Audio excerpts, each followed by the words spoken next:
Welcome to the new lecture of three-phase induction motor. In this lecture, we are going to discuss the methods of starting the three-phase induction motor. So, what is the purpose of using a starter? It restricts the heavy starting current which flows in any motor during the starting. It provides the overload and under voltage protection. So generally if in the start, if there is an overload or the system is under voltage, then the starter will provide to reduce them. The method that are employed in starting an induction motor generally depends upon the size of the motor and the type of the motor. The common methods that are used to start the induction motor are basically direct online starting, starter resistance starting, auto transformer starting, and star delta starting. So these are the four methods that are used for starting the induction motor. So methods 1 to 4 are applicable to all the induction motors. However, method 4 alone is applicable only to slip ring wound rod induction motor because we have a star delta starter. So school cage induction motor are not applicable for this type of starting. So here star delta starting is applicable only to slip ring induction motor.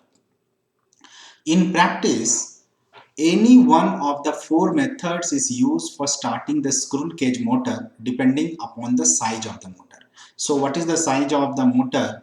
Depending on that, squirrel cage induction motor can be used to have any one of the four methods.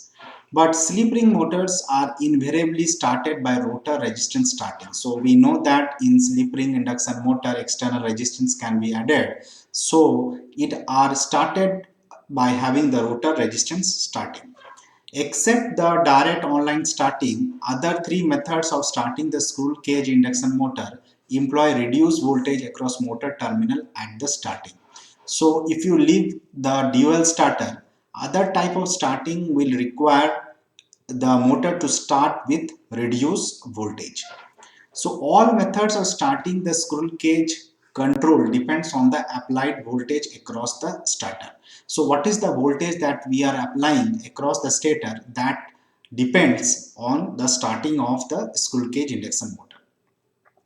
Now we have understood the starting technique of the induction motors depending upon what type of motor we have used, whether it is a screw cage induction motor or slip ring induction motor. Now we'll go for the testing of induction motors. So similarly to the transformers, in induction motor as well, we go for no load test. So we know that in transformer, no load test is used to determine the iron loss. Similarly, here in induction motor, the no load test will give the information on the core loss, friction loss, and the windage loss. This friction loss information was not required and windage loss in transformer because it is a static piece of apparatus. Whereas in induction motors, there is a rotating parts. So the no load test will give you the information of core loss, friction loss, and windage loss. Rotor copper loss at no load is very less, that its value is negligible. So we depend mainly on the core loss, whereas the copper loss we neglect because the current during the no load condition is very less. It also evaluates the resistance and impedance of the magnetizing path. So we know that no load test is being done to determine the parameters of the shunt elements. So shunt parameters are basically the resistance and impedance of the magnetizing path. So this is the circuit which is used to determine the no load test. So we have a three-phase induction motor and the supply is three-phase supply which is at rated voltage and rated frequency, and the instrument that are connected for measuring is the ammeter, voltmeter, and 2 wattmeter. We know that to measure a three-phase power, 2 wattmeters are sufficient. So wattmeter 1 and wattmeter 2. Then the no load test will give you the parameters of the shunt parameters, which is the RC and the XM, whereas the series parameters are R1 and X1, which will be represented by the other test. Now, if the motor is running under the no load condition, then the total input power is equal to the constant RL loss, friction, and the windage loss. We know that we have discussed also that no load test is being done to determine the iron loss, friction loss and the windage loss. So whatever the power is drawn from the supply, that power is basically taken for the iron loss, friction and the windage loss. So input power can be written as root 3 times the line voltage, line current and the power factor. So line voltage here is V naught, which is the supply voltage, I naught, which is the no load current, and cos phi naught is the power factor under the no load condition. Then the two components of the current, that is the magnetizing component of the current and the working component, we know that it can be written as I naught sin phi naught and I naught cos phi naught respectively, depending upon what power factor do we have. Then the resistance and the reactance of the shunt elements can be determined by dividing the voltage by current. So the voltage is constant as it is a parallel circuit. So here the input voltage will be in the numerator, whereas in the denominator you will be having a different current I W, that is the working component, and I mu, that is the magnetizing component, to determine the parameters RC and XM, which are the shunt parameters. Now we know that the losses can be hysteresis or the eddy current loss, so that we have to remove it. So friction and windage loss can be separated from P naught. So whatever the input that we have taken from the supply that are being taken from for the iron loss and the friction and the windage loss. So friction and windage loss can be separated. Now at no load condition, various readings of the no load loss are taken at different starter applied voltage. So basically we change the input voltage so that we obtain different load losses, no load losses.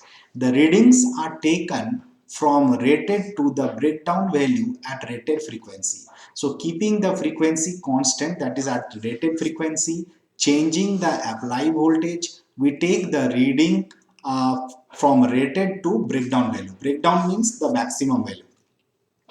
Then the curve is almost parabolic at the normal voltage. So we see that the curve is basically a parabolic curve we are getting, and at the V rated voltage we are getting this curve. So we have to obtain the result till the breakdown point.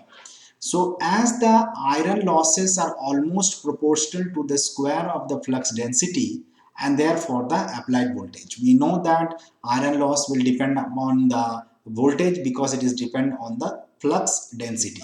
The curve is extended to the left to cut the vertical axis at a point A. So basically at the point A, the curve is intersecting with the y-axis. So this is the point. So at the vertical axis, what is happening? At the vertical axis, the voltage is 0 and hence the intercept OA. So this is the intercept OA, which is represent the independent voltage loss because the voltage is 0. This means that friction and the windage loss are separated from the total no load losses. So when the curve is intersecting at the point on the y-axis, here the voltage is 0 and this is the point of OA will represent the independent voltage loss, which is depending on the friction and the windage loss. Next, we will be having the block rotor test. So in transformer, we have done the short circuit test. Similarly, in induction motor, we will be doing the block rotor test, and block rotor test will give you the parameters of series parameters. Series parameters means the parameters of R1, X1 and X2. So these represent the total losses in the copper winding as well as the reactance of the machine. So these tests will be done as the reduced supply voltage. So we have to reduce the supply voltage using an auto transformer, and block rotor means the rotor is blocked so that maximum current or the rated current can flow in the machine. That is the short circuit current and short circuit voltage. Similarly, the ammeters, voltmeters and 2 wattmeters will be required to measure the corresponding voltage, current and the power, and we can obtain the parameters using the power formula. So power is equal to root 3 voltage current into power factor, whereas the voltage we are taking the short circuit voltage, short circuit current and the short circuit power factor. Then first we will determine what is the resistance. So from the power loss equation we know that power loss is basically I square R. So this will give you the resistance. So resistance is equal to power divided by current square. So that is basically the short circuit current. And the impedance, total impedance of the circuit, Z, we know that it is equal to voltage by current. So total voltage by total current will give you the net impedance of the circuit.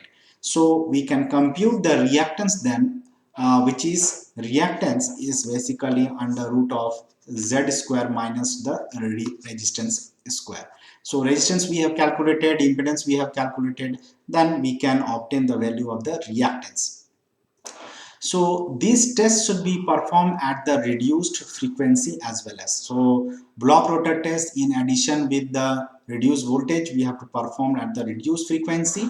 So to obtain the accurate result, block rotor test has to be done at a frequency 25% or less than the rated frequency. So whatever the rated frequency we have to do the test at a reduced frequency of 25% or less.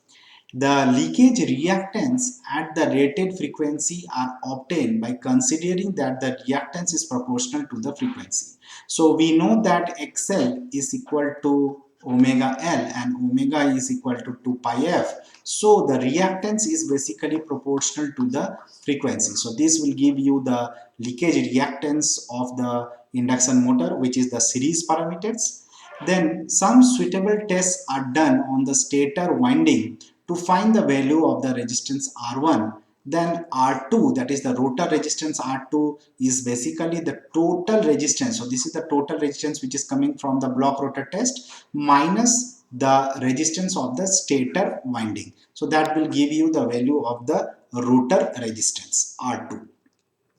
So we have seen the different methods of starting of the induction motor, and we have seen the different test on the induction motor, that is the no load test and the block rotor test. So these tests are done to determine the shunt and the series parameters respectively. So with this lecture we have completed the three-phase induction motor. Thank you.